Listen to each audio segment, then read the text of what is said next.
Hey everyone, Elia here. In a second, you'll be listening to the latest episode of the Faraday Times with my friends Justin Salhani and Lina Mounzer, who join us from Beirut to talk about the ongoing Israeli war in Lebanon, which at the time of recording seemed to almost certainly include a full-scale occupation of southern Lebanon, with long-term plans being, at least as of now, uncertain. Although I think it's fair to say nothing good. I also wanted to say that I've been giving a number of interviews. I've written a number of articles on the situation over the past month. Most recently, I've been on It Could Happen Here, the podcast. All of the links are in the show notes if you sort of find yourself after listening to this episode wanting to learn more. I do my best in these contexts to contextualize everything that's happening as much as I can, of course. And I also recorded 3 separate monologues on the Faraday Times, which you can find on the same feed you're listening to this at. If you find yourself wanting to learn even more after that, I just wanted to briefly say that I have been giving online masterclasses on modern Lebanese history and politics, and I'm currently halfway through the second class, which will finish mid-April. And you can already register for the one that will take place in May. It will be on each Saturday of the month of May, so 5 sessions in total between 4 and 6 p.m. UK time. Sometimes we go longer than that if needed. And you'll find all of the description in the show notes. I've been really enjoying doing those. It's also been helping me personally kind of feel less insane. These classes, think of them more as not that dissimilar from what the podcast sounds like, in the sense of being informal, still structured, so like people will get something out of it, and the feedback so far has been pretty good. So yeah, I just wanted to put this out there. I'm not very good at advertising. I don't enjoy doing it, but it has to be done. And yeah, all of the links in the show notes. Please enjoy this. If that's, I mean, I don't know if it's really enjoying. It is informative. It is powerful.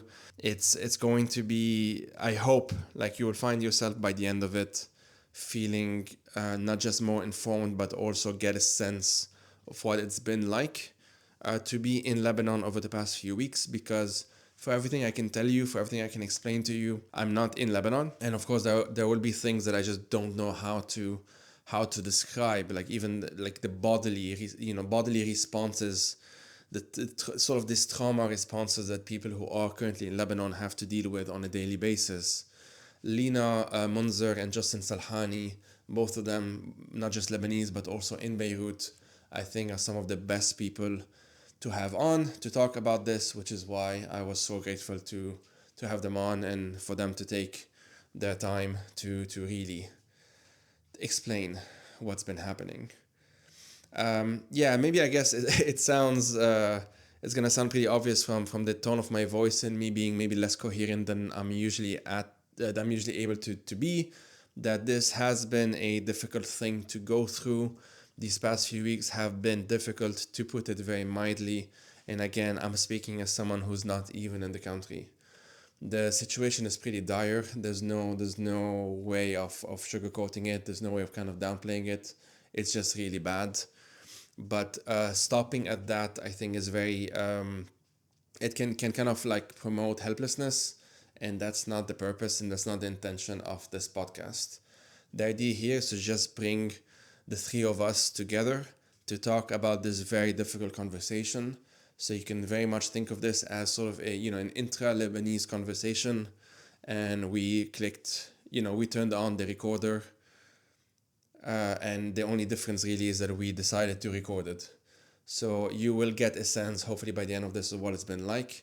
You'll also learn. So there are like things that are just like, it's not just us saying this is bad, this is bad, this is bad. You will hopefully learn quite a lot of it by the end of it. Anyway, I'm going to stop rambling. This barely makes sense probably at this point. And as always, everyone, thank you for listening and take care. Hi, everyone. Welcome to another episode of the Faraday Times. I'm your host, Elia Ayoub, and I'm joined today by 2 pretty regular friends of the pod, Lina Mounzer and Justin Salhani, both in Lebanon, And we're going to be talking about the situation, what's happening, how they've been going through it, sort of as much as we can cover. It is obviously a very difficult moment. And the hope with this is that I give those two friends and pretty smart humans a platform to talk about what's happening. Let's start with some very brief rounds of intros for the 5 people who don't know who you are. Lina and then Justin.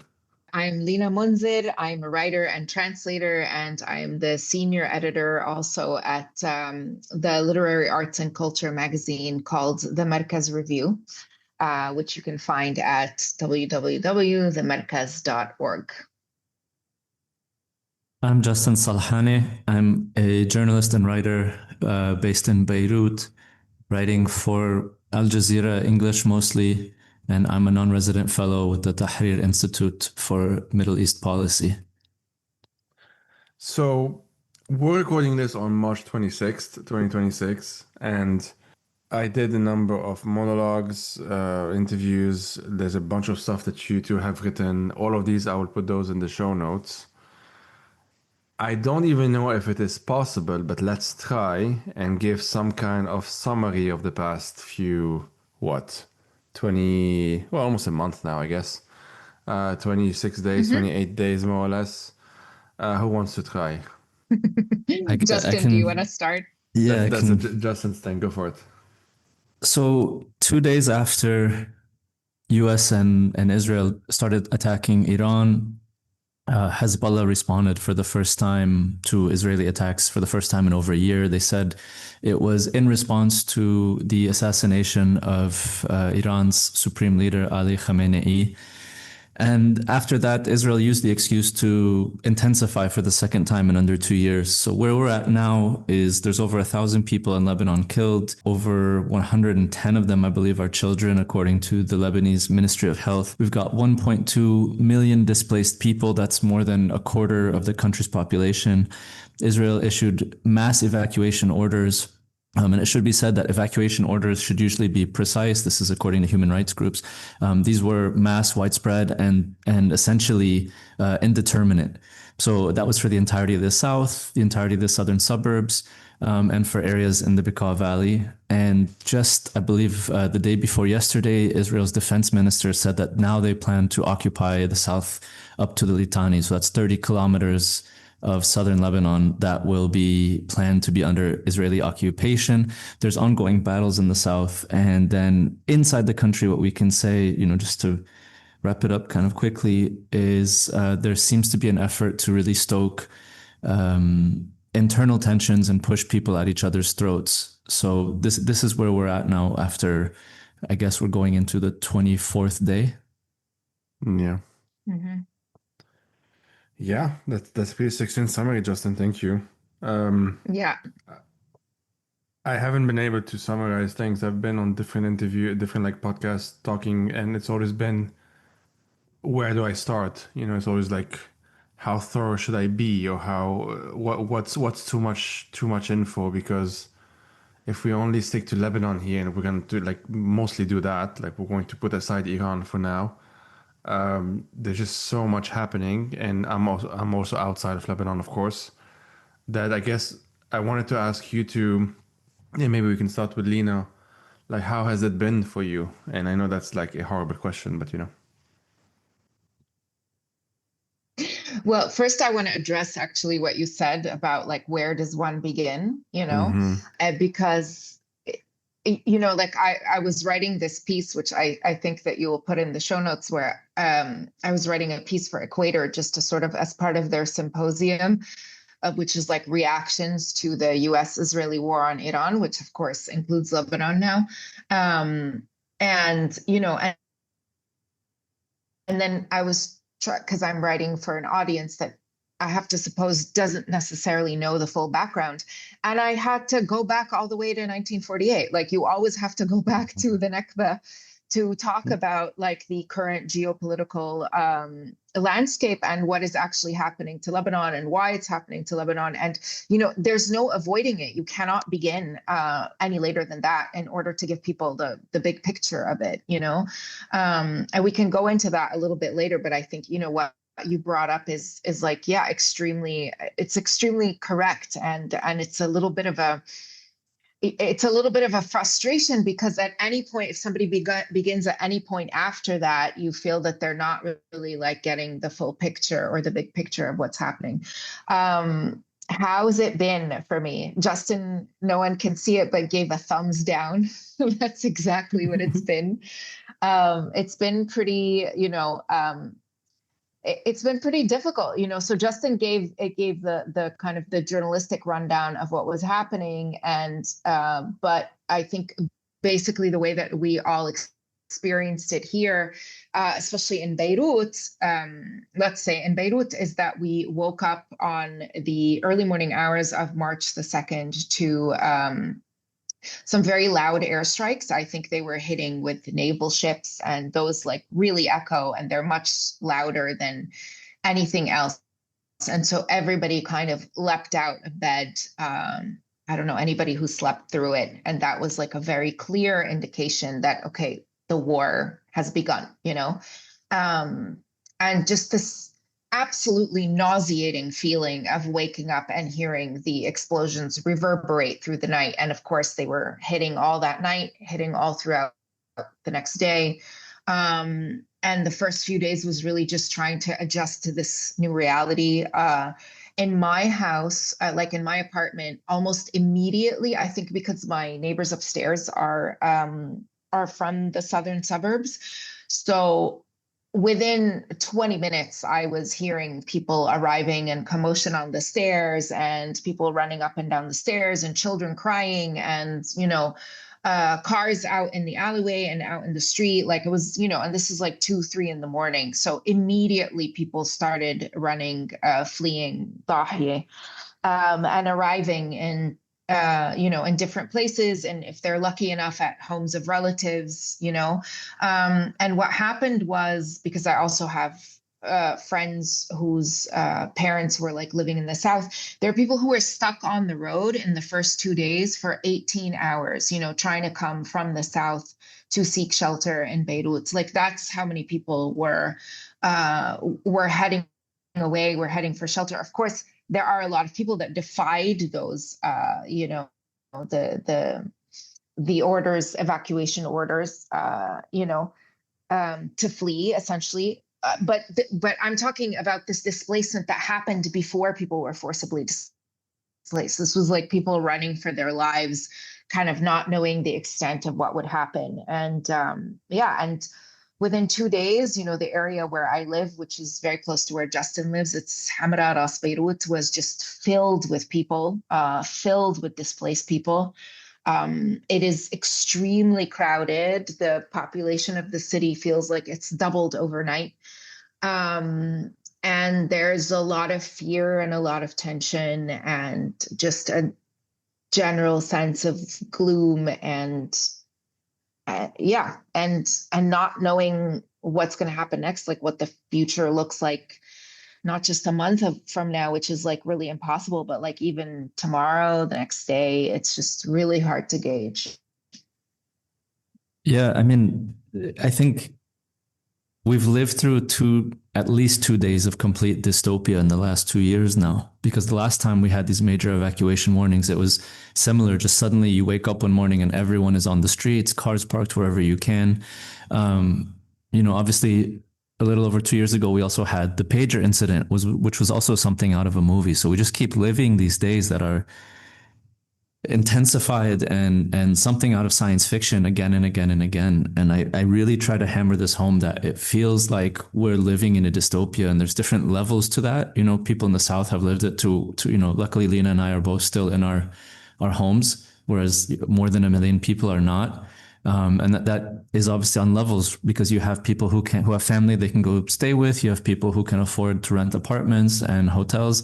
And then you have people that have been sleeping on the streets or have had to go to shelters, which in a lot of cases is just like a roof over your head. There might be 50 people to a bathroom. There might be one shower for like an entire shelter.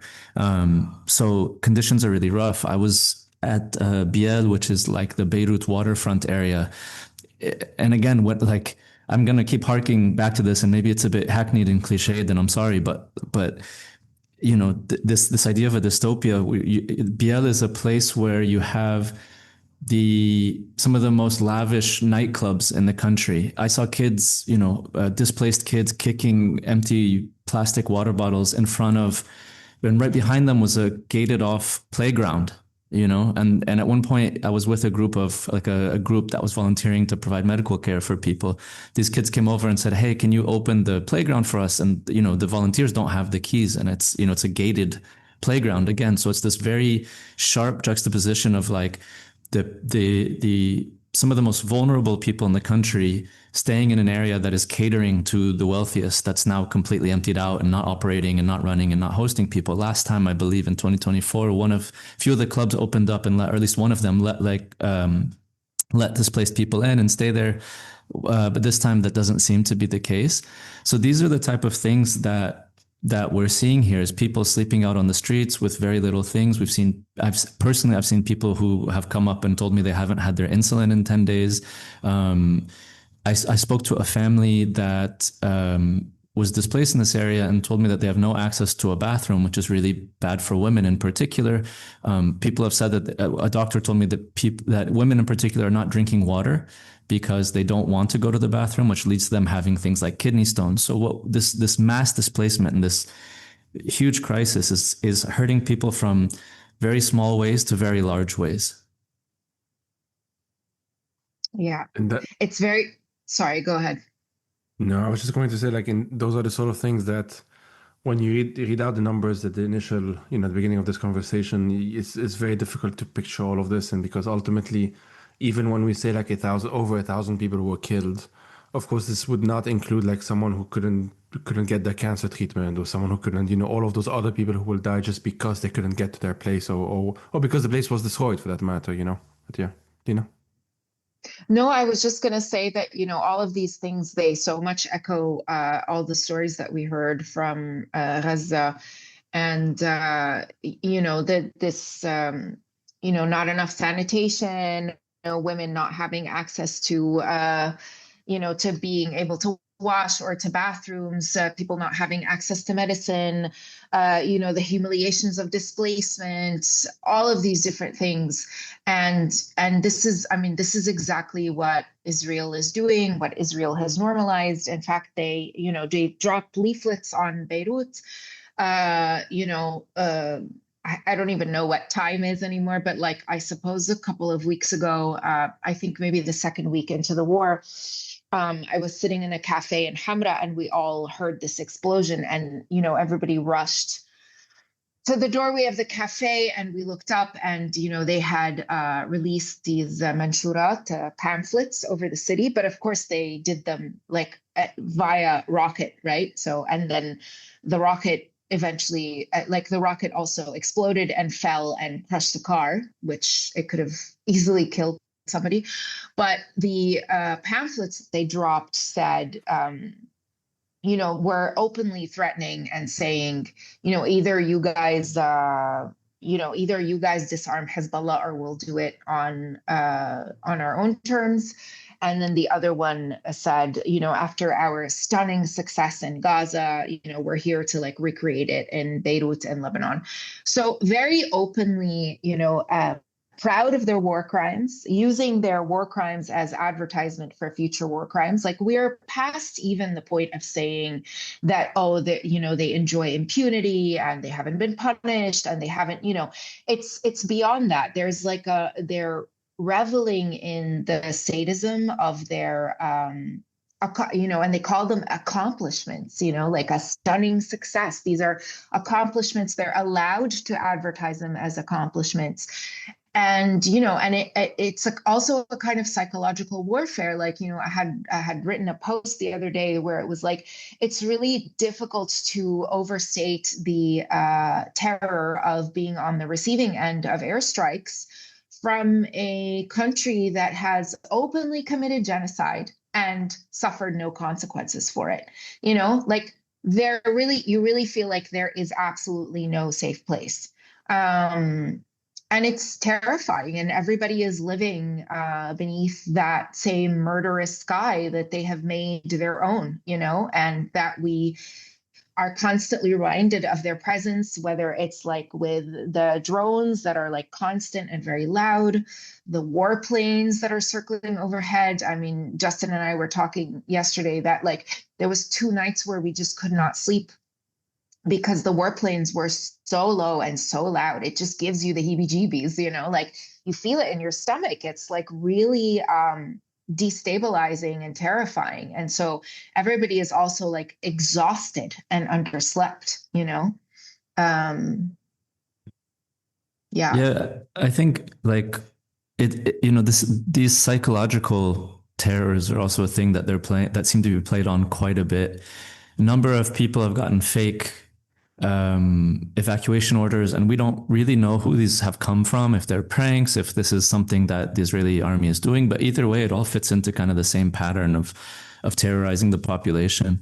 There was, there have been, I've counted, I think 9 strikes within a 1-hour walk of like where Lina and I live. The closest one from me was 5 minutes away. And then the other night there were 1 or 2 different buildings. I mean, so much of this is rumor, and it's hard to verify. And especially in the heat of war with things going on, it's even harder to verify exactly what's happened or not, because things happen so fast, especially this time. There were a couple of buildings near me that got these evacuation orders. And I'm fairly certain they were fake ones. I mean, at least there's no strike that have happened till now. But like, as Lina mentioned, when you're laying in bed and you know that a strike within a certain distance, or a building within a certain distance has gotten this warning, now you're sitting in bed and you hear the warplanes fly over, or you hear the drone that's buzzing incredibly loud, louder than maybe we've ever heard it before. You start to imagine different scenarios. And so it's very surreal to, you start to get into a situation where you ask yourself, what do I do now? Do I leave my house? Do I, put something up against the window? Should I crack the windows, as everyone here has started to do? Because you know that when there's the blast, if the window is cracked, what it does is it slams, and then, ostensibly it just breaks and the glass shatters and hits the ground, rather than a shut window, which the pressure will push through and the glass goes flying into you. You know what I mean?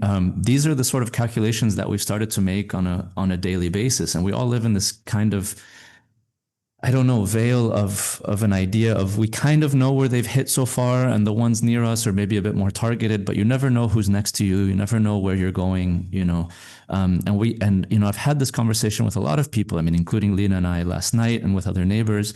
Are we crazy? Are we crazy for staying? Should we go somewhere else? And then the other side of you is like, this is my home. This is important to me. Part of maybe the strategy here is to get people riled up and disgruntled, and to get out and, away from your place and your home. And so maybe it is something, a kind of resoluteness or steadfastness to stay in your home. But again, is it worth your life? So these are kind of the psychological things that are playing on us just kind of constantly, and they're not ending.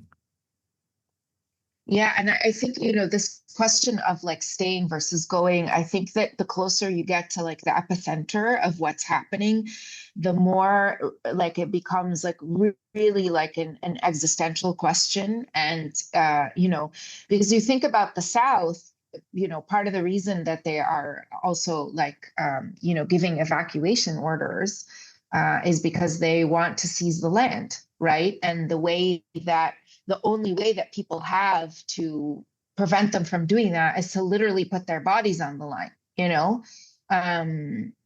like forget just the fact that there's also like fighters in the South, and there's people who are like actually fighting to repel the Israeli forces from the land. There's also the question of like the people who are physically refusing to leave their homes. They are placing themselves as like facts on the ground that are contradictory to the quote unquote facts on the ground that the Israelis are always trying to establish with their settlements, with their, and it's really a terrifying thing when you think about the choices that people are being forced to make, because they really are there really is this fear that those who leave are never going to return. And we've seen this happen, again, it's like Israel has shown us exactly what it is willing to do, and the world has shown us exactly what it is willing to tolerate from Israel. And so, this fear reverberates across time. It it sees itself also in like the specters of what has happened to Gaza, to what has happened to Palestine in general, to what happened in Lebanon, as well, when they came in and they occupied the land in the south, all the way up until the year 2000. So, this dispossession, this like repeated dispossession, this repeated destruction is, it builds on a lot of historical memory. So the like again, the fear for the future and the fear for the present is like that much more compounded. I'd add that, there were 64,000 people displaced before March 2nd, according to the IOM, right? So these are people who were never able to go back home. So now, Lebanon is back in the news again, but there was a long period where people day after day after day were suffering these injustices, especially people in the south who had to live through the warplanes overhead, the drones overhead. I mean, we had the drone in Beirut, but there weren't many strikes. There were a couple.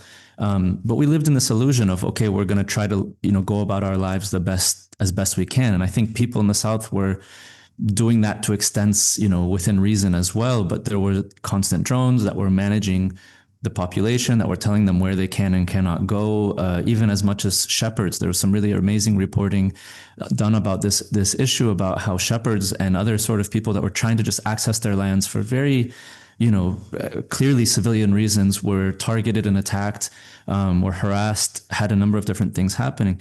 I've recently visited the National Lifeline Center, I think is what it's called. And it's essentially a suicide prevention hotline center and a center for people suffering through mental health crises.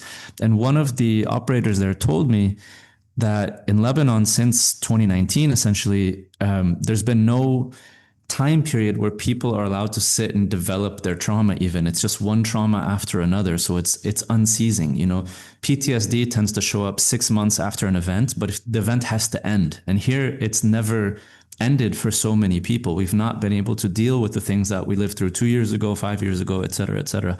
So these things are ongoing. They told me that the number of calls that they get have doubled compared to the last crisis, but they expect that the peak will be even more later on, because the peak was not during the 2024 intensification, which lasted from September to November. It came in, I think, around July the following year. And again, because there had been this period of time where maybe people had settled into, as I was told, their displacement, or had settled into these conditions, and these were not positive conditions. So I think that if things continue on this path, even if they are to stop, which there's no indication as of now that they will, Trump has made some claims that they're doing ceasefire discussions, and some analysts have said Iran would include Lebanon in those discussions, but we have no indication one way or another. Nobody even knows if Trump is telling the truth, because the Iranians seem to be denying this. But going back to this thing about trauma after trauma, there is no end in sight for when we'll be able to sit and deal with everything that the people of this country and people who live in this country are going through. You need the P for PTSD to even start.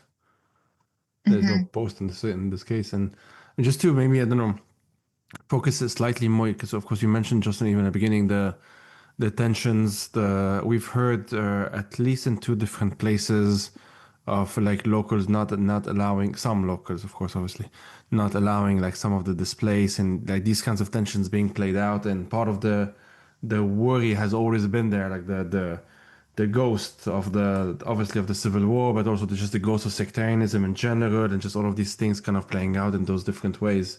What has been, both of you, like what has been your sense on what is happening? Because a lot of people are being like, they stand in solidarity. A lot of people are helping. A lot of people also don't know what to do. Like there's like all of the spectrum is there. But in terms of like the worse this gets, if this continues, and as you already mentioned, like how has that aspect of it been? Do you want to go first, or? Yeah, I can, if you like. Well, the Israelis are clearly playing on this. In the southern village of Ramesh, which is a Christian village, the Israelis threatened them and said, you cannot host anyone who's communicating with Hezbollah. And now, what does that even mean? To what extent? So many people in the Shia community, whether they support Hezbollah or not, might have family or relatives in or connected to the group. So, it's really a form of what we're seeing as collective punishment. Of course, again, there's been, I think we should start off by saying, there is a genuine fear. People are afraid. They are afraid of attacks because the Israelis have attacked displaced people even when operatives are not available, or at least they haven't shown any proof that operatives were available. And I think if we go by, as Lina very, justly pointed out, if we go by behavior in Gaza, it doesn't, the Israelis do not need to show the burden of proof for anyone to hold them accountable, which no one has done. So when we take what's happening in Lebanon, people are afraid. People are afraid to host people. But at the same time, there's been kind of this justification for discrimination. And those things have kind of mixed into this ball of tension. And I think another thing that we need to point out here, in addition to the fact that there is genuine fear, there is genuine discrimination happening at once. Of course, like you mentioned, there are a lot of people that are resisting, that are resisting in different ways, that are providing aid, that are volunteering, that are donating and doing these sort of things. There's also a lot of frustration with Hezbollah inside the country. A lot of people are not happy that they took this decision to re-enter the war. A lot of people have been frustrated, at best frustrated with Hezbollah for years and years and years. And there is, which in my analysis, is an incorrect maybe analysis, to just project Hezbollah's decision onto the entirety of the Shia community, right? I've heard people say things like they're frustrated and they're very angry and they don't want to help because Hezbollah took that decision. And you've seen people talk about things like individual responsibility of like making good political decisions. Now, that's a means of collectively punishing the entirety of a community that has been displaced, that have nothing to do with Hezbollah one way or the other. And even if they do support the group or otherwise, a political choice versus giving them their human dignity, I think is a certain way of thinking. But this is all kind of culminating into a circumstances within the country right now, whereby people are frustrated, people are suffering economically, people are suffering security-wise, there is palpable fear. And of course, like you mentioned, there are these sort of sectarian and historical communal divisions that are coming together at once. And we have a powerful neighbor pushing on them. We have a government that's been relatively listless at opposing this. We have domestic parties that are adding fuel to the fire. And outside, anyone that has actually tried to see and help good faith actors inside the country come to some sort of agreement or conclusion that might serve the people of the country, including the people of the South, and Hezbollah supporters, non-Hezbollah supporters, and everyone else in between, have not done anything to hold Israel accountable. And in effect, they've allowed Israel to undercut any effort for that to happen. So now we're in this place where I think people are increasingly afraid. They're afraid of each other. They're afraid of Israeli attacks. And for me, we've also seen this talk, and I've had people say to me, they're very afraid of rising sectarianism, discrimination. People feel indignified. People feel discriminated against by other communities. And this is, this was always there. But in times like this, when you're being pressed from every side, it's becoming more intense. Just say quickly. Absolutely.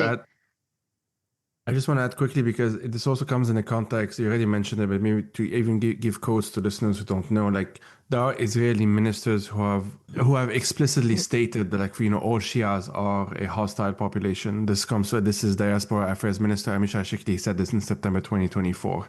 There have been lots of these quotes mentioned, and of course comparing, or like Smotrich threatening to turn Beirut into like Khan Yunis, of course the city in Gaza, which they obliterated. And also and you mentioned the Pages attack, 2 years ago or something like that. Like almost this fear now that literally they can literally blow up whoever they want, even without a missile, even without a drone or anything like that. And so the bodies themselves, like human bodies themselves, have been weaponized against people as well. Like you can't know anymore entirely. You can't be 100% certain that the person that you're just talking to across the street, who's from the South or whatever it might be, won't be targeted for one reason or another, because you just don't know. And the Israelis have always played on that, mixing both being quote unquote precise, So from time to time, they will have a drone attack that only destroys this one apartment, and everything else around it is relatively unharmed. And then the next day, an entire building is brought down. And they've always done this. The kind of the point, in a sense, is to show that basically we can do whatever we want, whenever we want, and we decide when and where. Sorry, Lina, I cut you off. No, not at all, Anna. What I was going to say is to say, this idea of like the collective punishment of the Shia population. I mean, this is enshrined. They call it the Dahi doctrine. It's this idea of like, the way that we are going to get to Hezbollah is we are literally going to punish anybody who we perceive as associated with them. So you don't have to be part of Hezbollah. You don't have to be, you just have to be part of the Shia community. And I think the Shia community is very much feeling that, especially because, and there are a lot of people in the Shia community who do not support Hezbollah and who are like explicitly angry against Hezbollah. But what happens is when you have people inside the country who are also vilifying the Shia community for being part of Hezbollah, then, you're essentially forcing people to band together in these sectarian ways, as opposed to, there had been so many attempts, especially like over the last years since 2019, to redefine the way that we, want to conduct this country, political life in this country, what sort of, replacement for the sectarian system there could possibly be, which of course, it seems just hopelessly naive to look at it that way now. And a lot of people will tell you that as well, that it's hopelessly naive for their own very particular reasons. They'll tell you it's hopelessly naive because Hezbollah exists. Other people will tell you it's hopelessly naive because Israel exists. And this is the thing, like we have always been stuck, with this, and I think that the formation of the state of Israel in 1948 is really like a central wound from which so much of, the ills of this region can be traced back to it. And this is not, to fall into the regular line of just blaming the Israelis for all of the problems in the region. But, obviously things have grown out of that like geopolitical reality, but you also cannot deny the fact that with the formation of the state of Israel, what you did was you created this like vast wave of refugees, from Palestine who came into Lebanon, who came into the various countries around it. And also, you have this colonial entity that is expansionist, that does function by, it never tried to get along, quote unquote, with its neighbors. It never tried to. I understood that it was an interloper, that it was foreign there, that it had dispossessed people, that in order to continue to exist, it had to continue to dispossess people. This is why this idea, this like crazy focus on like Israel's right to exist without ever asking what that right to exist actually requires. And it requires dispossession. It requires killing. It requires, establishing your self-determination by crushing that of others, all of these things. And so how can you avoid having the political reality in all of the countries surrounding not be profoundly affected so long as Israel continues to exist as an ethno-state, And I think Lebanon in particular, for many different reasons, including the way that Lebanon itself has treated its Palestinian refugees, the kind of like status that it has imposed on them, the fact that like Lebanon also has like a sectarian political system that has never been reformed or that has never been modernized or adapted. The fact also that we had a sectarian civil war. Lebanon, I think, is particularly susceptible to all of these tremors that are big and small that are coming from Israel. And I think that Lebanon also poses an existential threat to Israel in certain ways because it embodies at its best a kind of pluralism that is directly antithetical to the concept and the idea of an ethno-state. And this is why Israel has always courted the like most hardline Christian nationalists, for example, in Lebanon, because they make perfect bedfellows, because they're like, look, we're a minority among these like Arab hordes. You're a minority among these Arab hordes. We should form ethno-states. The only way to survive and be safe is to form ethno-states. And, you know, and it's that battle in Lebanon to me really feels like, you know, a kind of like a battle for the soul of what kind of world we want to live in, you know? Sorry, I veered very far off topic, but yeah. I can bring us back. I have some segues here, because I think you're right, and I think that, you know, if you look at the foundation of Lebanon, there were people who had more of a, if you will, like a nationalist identity, a nationalist idea of what Lebanon could be within the region. You know, something that might be, and I'm not saying this is necessarily what I agree with, but these were the ideas at the time, of something of an Arab country that respects its Christian identity, or, you know, the Christian identity being part of a greater part of the country, right? But you had these people that understood Lebanon's place in the Arab world, and essentially, I think, you know, what we have now today, and this is not exclusively the fault of Israel, of course, this is also internally our own problems. We have these, you know, quote unquote Christian leaders that are just extremely right wing, extremely seclusionary, and they mirror what Israel has become in its own right. And so but I think they fed each other in a lot of ways, right? Like, these are the people who come to power, and these are the ideas that work because of Israel's presence. And so essentially what Israel does is, in the impact it has on Lebanon, I would say, is that we struggle to exercise our own demons, because every time that we might be on the pathway to do it, they might come along and provocate, or pour fuel on the fire, right? So if we just take this recent quote unquote ceasefire period, where the government got together, put together something that was relatively popular outside of, you know, Hezbollah's most fervent support of disarming Hezbollah, at least the general idea of disarming Hezbollah, disarming them under these conditions when Israel is still occupying parts in the south, was way more controversial, but still something that I think a lot of people wanted to see, especially if the Lebanese army was going to be deployed in the southern region, and well supported and well armed and internationally backed, et cetera, et cetera. But rather than work in good faith and see how that can happen in a way that might be mutually beneficial for both Lebanese and everyone living in the greater area of Israel, including, you know, millions of Palestinians who don't have equal rights, Israel just continued to attack. They continued to provocate. They continued to say that the Lebanese army was not doing their job. They continue to threaten. They continue to say, if this doesn't sort out, we will attack, you know, civilian infrastructure. They are very blatant about how they are violating international humanitarian law.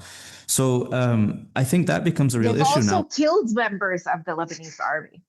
Yeah, during the ceasefire period as well. Absolutely. And then, and as well as I think it was over 100 civilians during that time. Not to mention the attacks on UN peacekeeping forces as well at the same time.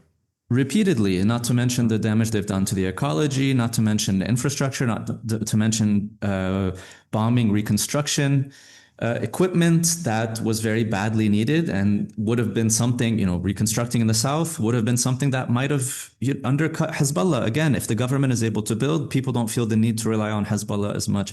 Internally, of course, we've seen very strong provocations, though, from this Christian right wing. Grandson of a former president recently said that the Israeli army is quite a moral army. You know, I mean, to say something like that when they've killed 1,000 people in your country is absurd. We've seen recent provocations in the area of Karantina. Karantina, just for some background, I mean, it was an area that was very mixed prior to the civil war in 1975. The Christian right-wing phalangists essentially committed a massacre there. And to make a pathway from East Beirut up to the coastal line. My father was there on site as a photographer at that time, taking photos. Some of his most powerful photos are from the Karantina massacre. Last, in the 2024, there was a Christian NGO that opened a space there, or managed the space there for displaced. They host about 1,000 people. They've now reopened that and they're running it again. The government decided that they will open another center there for displaced people, hosting around 3,000 people. I was told yesterday by an aid worker that the people running the campaign against it are the Christian parties, essentially, the Lebanese forces and the Kataib, that have said, this is a Christian area. What you're sending a bunch of people here that are not, of our community. If a civil war breaks out, they'll be surrounding us. These parties are still in this mentality. And to be honest with you, I think at this point, I'm not even sure if they believe that, a civil war is coming or that this is, this sort of this and them. But because of the sectarian system, because of how our politics work, and like I said, because of how Israel exists and how we reflect them and they reflect us in that way, the people who succeed politically, they are incentivized to speak in this way. They rile up the population in this way. So, I've been thinking a lot about this going forward.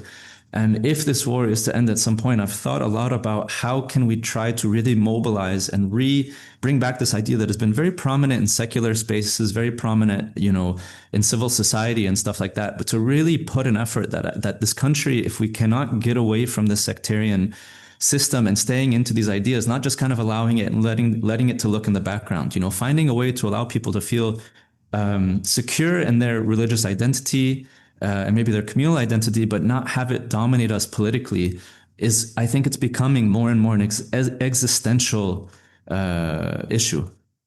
Yeah, very much agreed. Very much agreed. I will add that I personally am terrified of civil war. It really, really scares me. It feels very real, actually. I feel like the possibility of it feels very real. And I have repeatedly sort of affirmed my desire, my right, my what have you, to make my life here, even though I could live elsewhere.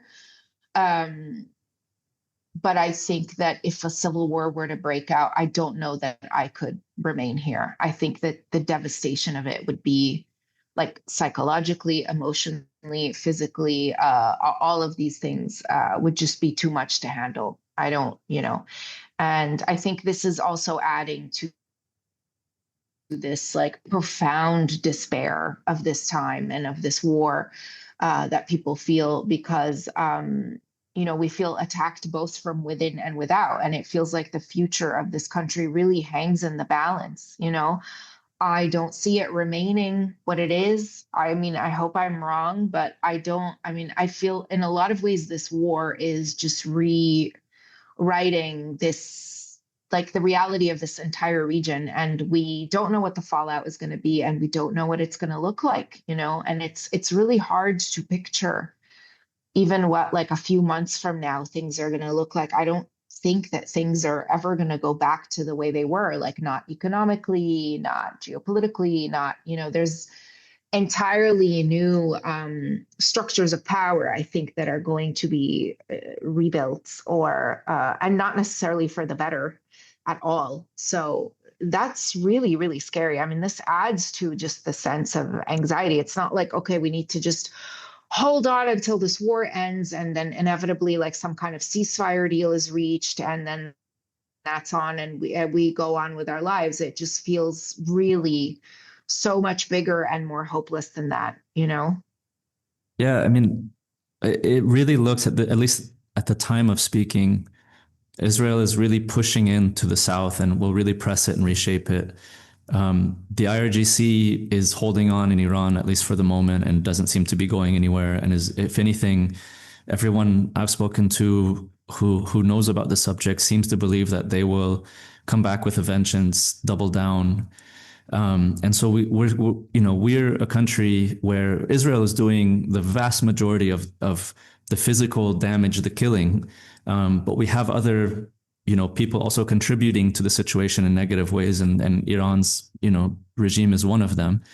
And so it really looks scary in a few different ways. I agree. I think a lot of people are really confidently saying there's no civil war because there's no one to fight, and the army would hold, and even if they didn't, there's no community that will rise up that will want to engage with Hezbollah. But I think people are really overly confident in this sort of thing. I don't think it takes a lot to start sectarian strife, and I don't think it's just about the will to want to fight. It's also economics, right? We're a country suffering through intense economic crisis going on our seventh year now.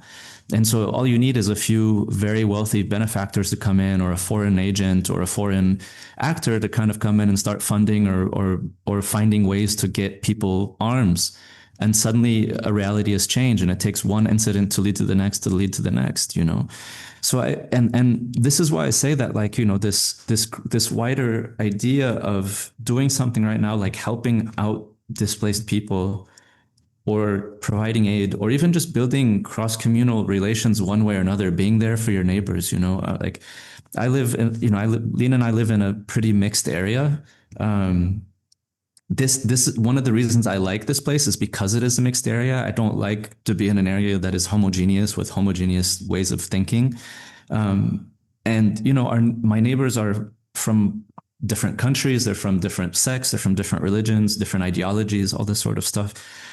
And I think building these sort of relations actually undercuts the Puritan ideologies of you know, the ones that are being pushed on us in all these different directions. And so when people say things to me like, you know, I don't want to help displaced because maybe they support Hezbollah, or, you know, maybe I'll be attacked, or all these things, like, I think we should also see it. It's not just about doing something that is morally just. It's doing something that's in your personal self-interest. It's doing something that's serving your country, and not serving your country in the sort of like join the army sort of, you know, elusive imaginary.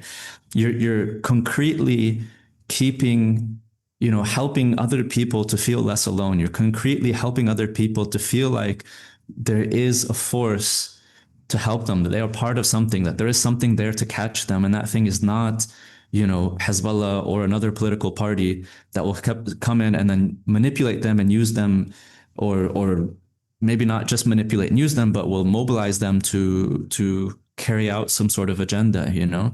So I think that these are very powerful things that we can all, you know, is all at our fingertips right now. And I think we've seen cases of that. Like, I remember the last day, like the day of the ceasefire in 2024, I went to a church in Hamra.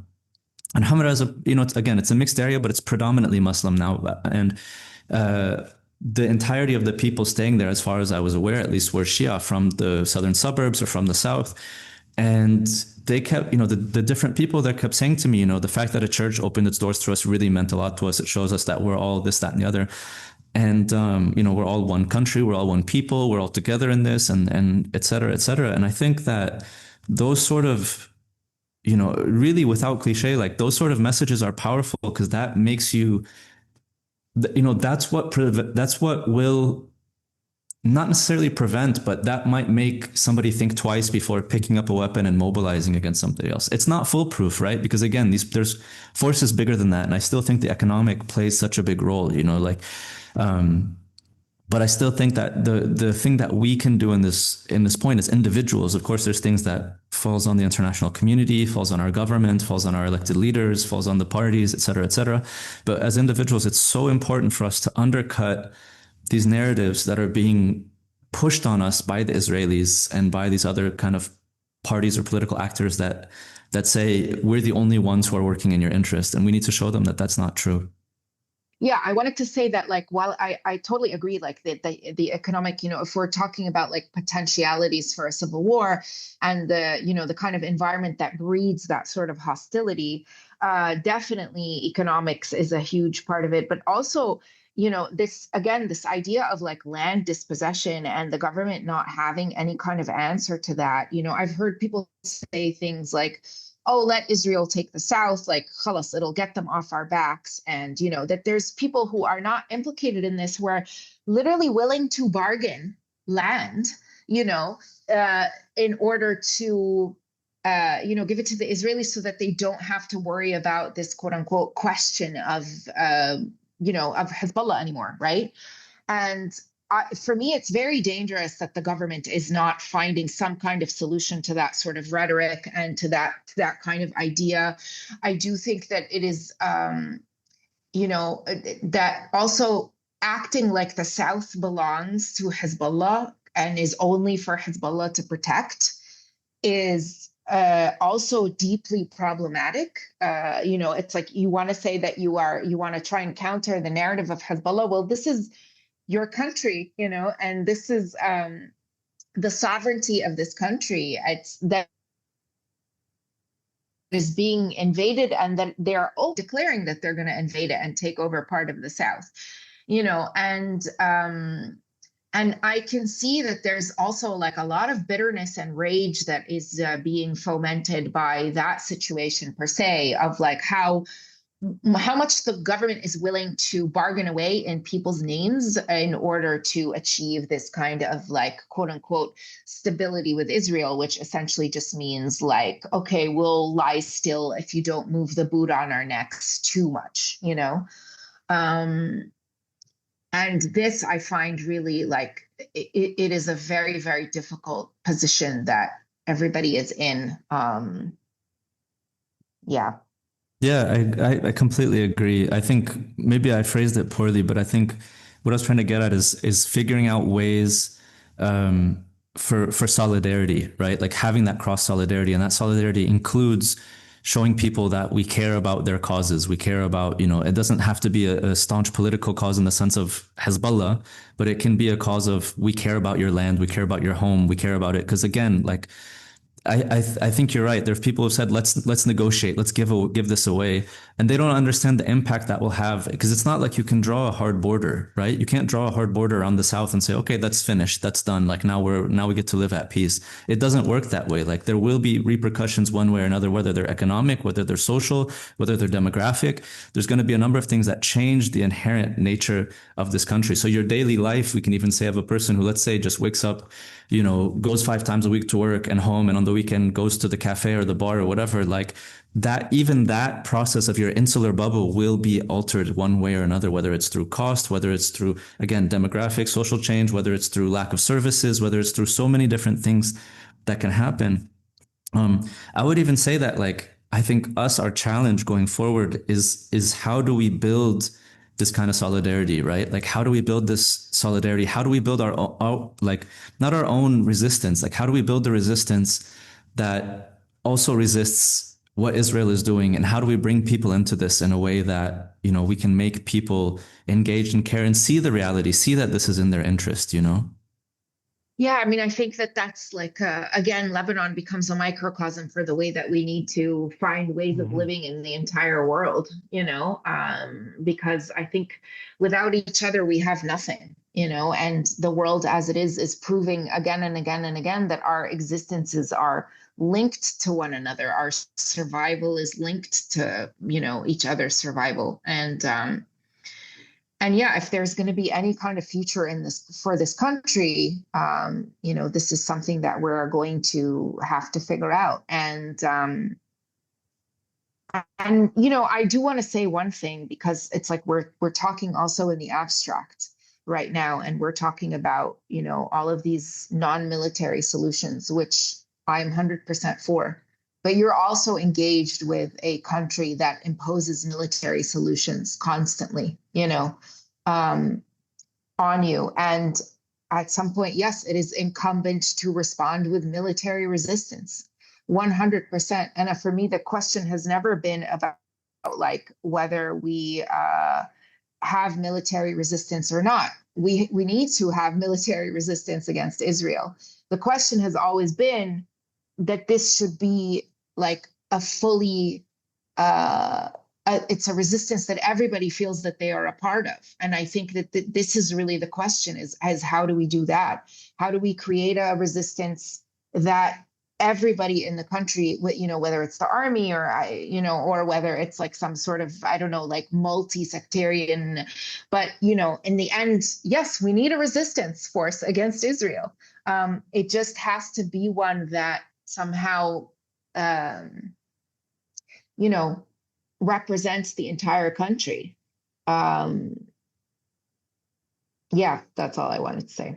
It's I guess this as a way of wrapping up slowly, the Lebanon being this point I keep on making, that Lebanon is deceptively small, in the sense that because it doesn't feel, at least in terms of how it's talked about, like it's important geopolitically. It's not like, it's not Iran, it's not it's not Saudi Arabia, it's not Israel or whatever.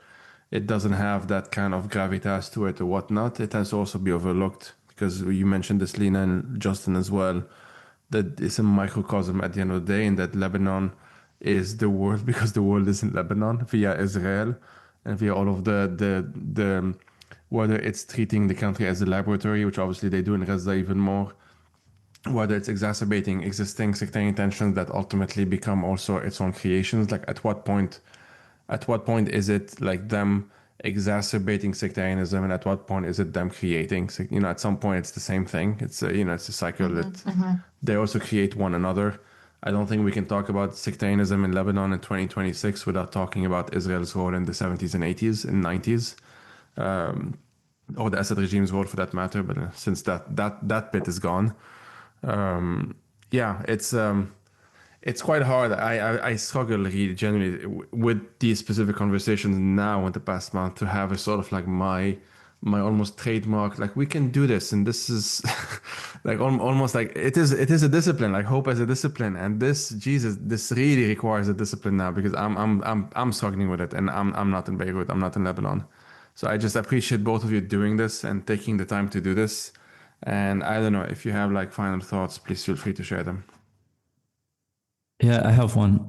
I think Lina's absolutely right that we're in a situation now where the theoretical is kind of secondary. Like the enemy is in is in the they're in the land, they're on the land, they've made their decisions clear, and so we are talking or at least I was talking very much in this way of thinking of planning of what we need to do and how we can counter. And I don't think that those are not things that, like, we still need to do those things, right? But at this moment in time, also there's an imminent need. Like, people's homes are being destroyed daily, people are being pushed out daily, people are being killed daily, and so we need to find ways to make this stop. We need to find ways to get Israel to be held accountable. We need them off the land. We need them out of the south. We need these things to happen imminently, and all the different ways that these might happen. Maybe they're imperfect. Maybe they're not things or done by actors who we're not 100% in line with on everything. But like, we're in a situation where this is the reality. Having hope in such times is really difficult. When we laid out all the things that are happening, I think I've never seen so many people struggle with envisioning the future, because I think that's where hope comes from as well, right? Like, Lina said it very well. Like, we don't know what next month is going to be like. We don't really know what tomorrow is going to be like, right? Today, here in Beirut, where I am right now, it's a bit cold, but there was no drone overhead. There was no warplanes. The south is a different story, right? Different parts of the country are different stories. So, we're taking it day by day, and we need to figure out ways to how to kind of keep going, but also recognize like what is in front of us and what is actually happening. Yes, I completely agree. And I will say that, we had this conversation also last night, Justin and I, but there is a kind of beautiful solidarity of everybody experiencing this thing together. Like, I think that war is a great clarifier in a lot of ways of what are the values that are most important to you, who are the people who are most important to you, what are the principles that you hold most dear. And I think that, it's sometimes it feels really difficult to like just get up and get on with it and like have a day or have any kind of day. But doing it alongside other people, I mean, that's really the only way that we can survive this, I think. And, so honestly, thank you also. I've told you this before, but thank you for this podcast. Thank you for this community. Thank you for, us being able to talk. A lot of us have also been brought together by your work.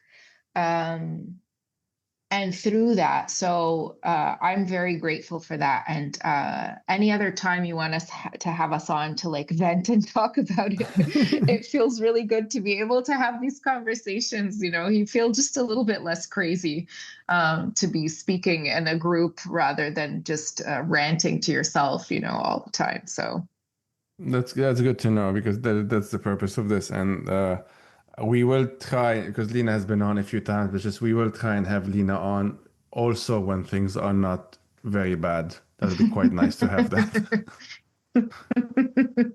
What will we talk about? What will we talk about?